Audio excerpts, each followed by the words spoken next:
a nation pushing back. Completely reject this notion that, somehow we need ICE. As the Trump administration continues to crack down on immigration, home buying anxiety builds amongst Americans. Home buyers just getting cold feet about how much they're paying. As purchases are getting canceled at a record rate, Caplin News goes live from our DC bureau. And epic scares. The 5 Nights at Freddy's house, and only because it's the only house where I actually got jump scared. Coverage of Halloween Horror Nights at Universal's newest theme park. These stories and more coming up on Newsbreak. Hello, South Florida. I'm Alejandro Marquina. And I'm Julian Lascano. Today is Tuesday, September 9th, 2025. Live from the Lee Caplin School of Journalism and Media in North Miami, this is Caplin News. Tensions rise as the Trump administration continues to enforce pressure on illegal immigration across the United States. Citizens from Los Angeles to Boston are pushing back by taking to the streets with peaceful protests. Sherelle Hubbard has the latest on this nationwide fight. In Southern California, masks and armed immigration and customs enforcement agents will be allowed to continue what critics call roving patrols, stopping and interrogating people about their immigration status. Lower courts found that these patrols likely violated the Fourth Amendment, but the Supreme Court disagreed, likely clearing the way for similar practices elsewhere. You can expect action in most sanctuary cities across the country. After weeks of threats by President Trump, White House border czar Tom Homan says a move to send federal agents to Chicago is imminent. Over the weekend, thousands protested against ICE and for immigrants' rights in Illinois. And in neighboring Indiana, Hoosiers rallied against housing ICE detainees in their state. We want to see that money used to address the housing crisis in our community, to address homelessness, to address the fact that people can't afford their rent. In Boston, city leaders are saying no thanks to ICE. Our cooperation with each other is why this is the safest city in the country, and I just completely reject this notion that somehow we need ICE or Secretary Homan or Tom Homan to come in and save us. Critics of the immigration crackdown say federal agents should not be targeting people because of their race, how they speak, and the jobs they work. What they've been doing in other cities, they've been targeting families, even young kids, American citizens have been deported. I'm Sherelle Hubbard reporting. This morning is day 2 of the trial for the man accused of attempting to assassinate President Trump last year in Florida. Jury selection continues today as Ryan Ruth defends himself in federal trial. The judge chastised him for his potential jury questions that included the war in Gaza, the U.S. possibly acquiring Greenland, and if jurors would help a turtle on the road. And if you're planning on purchasing a house anytime soon, listen to this. A recent report shows many deals are falling through at a record rate. Our DC Bureau reporter Ivana Haluski joins us with more details on why so many people are thinking twice before buying a home. Good morning, Ivana. Good morning, Julian and Alejandro. So definitely home buyers are finding themselves in a difficult situation when it comes to purchasing a home. In fact, 50% of those U.S. home buys fell through in the last 3 months. And it all has to do with some sort of home buying anxiety. According to a Redfin analysis of pending sales data, roughly 58,000 U.S. home purchase agreements were canceled in July, with Texas and Florida taking the lead. Part of that has to do with volatility in interest rates and home buyers just getting cold feet about how much they're paying. Redfin's Daryl Fairweather says that one of those financial jolts for buyers has to do with rising insurance costs. You often don't know how much you're going to be paying in insurance until after your offer is accepted. So that can be a bit of a shock if you get this big insurance payment, or maybe you can't find insurance at all. That can definitely cause a deal to fall through. And one thing adding up to the pile is the power that buyers hold by having many options in the market, making it difficult for sellers to land a deal, especially during inspection periods where one issue could make backing out of a deal more beneficial. This is not good news for sellers because if a deal falls through and they have to put the home back on the market, it's kind of like a scarlet letter because future buyers think that there might be something potentially wrong with the home. With a 30-year mortgage rate averaging near the 6.5%, home buyers are hopeful that in the next Federal Reserve meeting, which is September 17th, will lower either those rates or at least ease up those financial troubles. Reporting live in Washington, D.C., I'm Ivan Ilewski, Caplin News. And another medical group has chosen to issue its own recommendations about COVID-19 vaccines.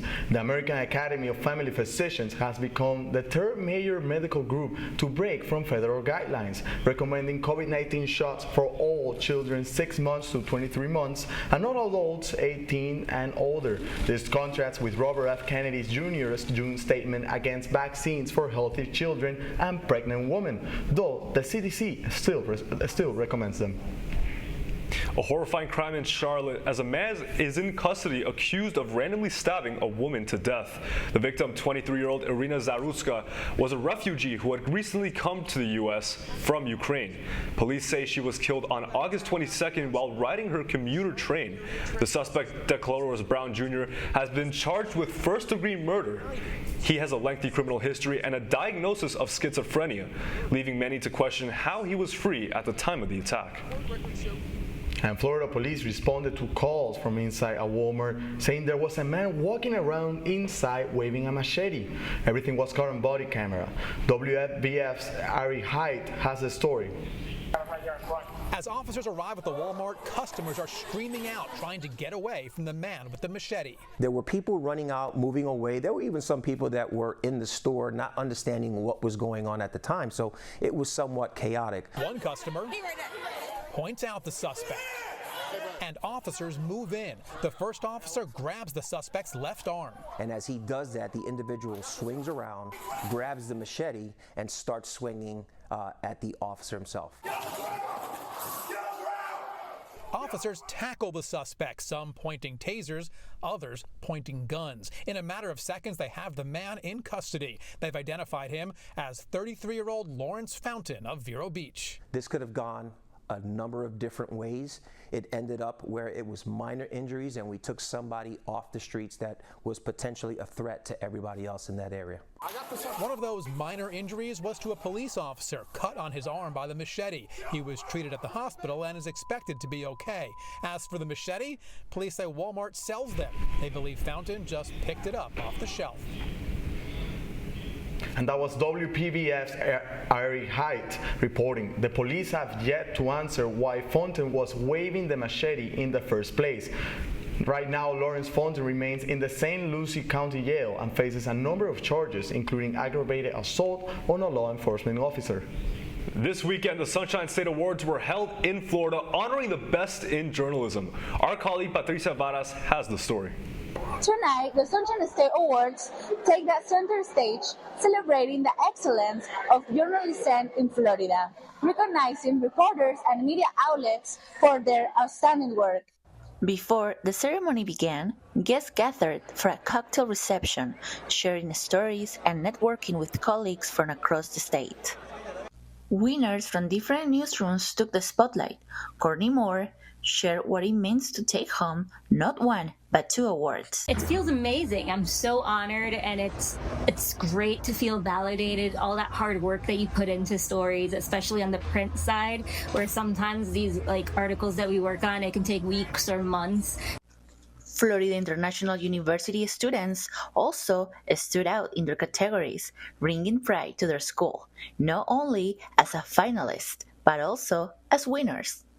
I have been interested in journalism since I was in 4th grade, and thanks to my parents' support, I have great mentors along the way also, and great teachers that if I knew. Really just been an honor to be recognized, and I cannot feel thankful enough for this award. I won Best Podcast across the state in the college category. And I think this was very important for us because that was stories out there in fair driving. It's an issue that it's happening. The story that we share in our podcast happened in 2002 and it's 2025 and it's an issue that's still happening. So it was very important for us to put the story out there. Recognizing not only professionals but also students. Today is a day to celebrate their achievements. From Miami, Patricia Varas, Caplin News. Marlins trying to keep their winning streak last night against the Nationals. That's still ahead, and so is the story. mean, I feel like they've kind of explored so much classic 80s horror at this point. Why not bring some more creatures into it? And with Halloween right around the corner, Epic Universe is quite literally scaring away its visitors. Newsbreak will be back in just a few minutes.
Radcliffe Art and Design Incubator is the velocity accompanying the fellow's rudder, as in a boat. Unless there is movement or action, the planned direction is of little consequence. We encourage the creative ideas into action, and from the experience of doing, we critically assess the feedback, adjust, and set out to rediscover the potentialities of an entrepreneurial mindset.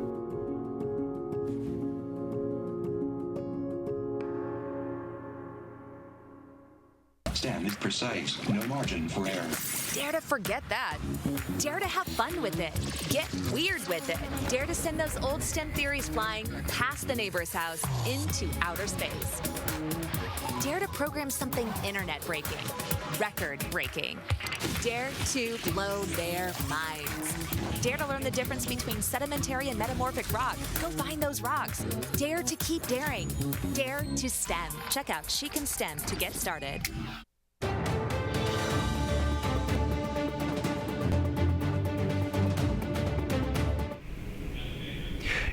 Halloween's Horror Nights is back for another year of thrills and scares. Caplin News went to check it all out. That sounds exciting. Here's reporter Paris Bender. Universal Studios has transformed once again into a world of nightmares.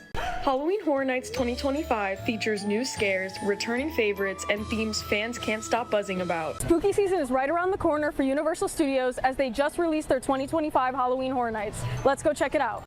This year's lineup includes some of the most popular houses yet, including some fan favorites such as Five Nights at Freddy's based off the popular multimedia franchise FNAF, and what fans consider the spookiest house of all, Terrifier, based off a popular cult classic. The love for Five Nights at Freddy's doesn't stop there at Universal. There's a transformed FNAF-themed cafe inside of Louie's Pizzeria. Items such as the FNAF strawberry-filled cupcake and the pizza was a popular hit this year. All around the park, you can find other spooky treats with vendors at every corner. The Five Nights at Freddy's house, and only because it's the only house where I actually got jump scared. Your house at Halloween Horror Nights?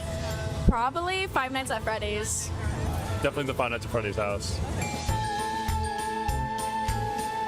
There were also sneak peeks into Universal Studios' brand new Epic Universe. It included the new Super Nintendo World, Dark Universe, and How to Train Your Dragon. The merchandise was selling off of the walls so quickly. And that was Paris Bender reporting. Halloween Horror Nights ends on November 2nd. After beating the Phillies Friday, the Miami Marlins were looking to open up their series against the Washington Nationals with a win. Right off the bat, the Nationals' Josh Bell played one of the best games of his career, hitting 2 homers and 6 RBIs. The Marlins saw an offensive spark from Victor Mesa Jr. and Jacob Marcy, but couldn't keep up with the Nationals' dominant performance. The final score was Nationals 15, Marlins 7. The Marlins will go on to play their second game of the series against the Nationals tonight at 6:40 p.m. And that's all the time we have for Newsbreak. I'm Alejandro Marquina. And I'm Julian Lascano. Thank you guys so much for watching. Get more news anytime at caplinnews.fiu.edu.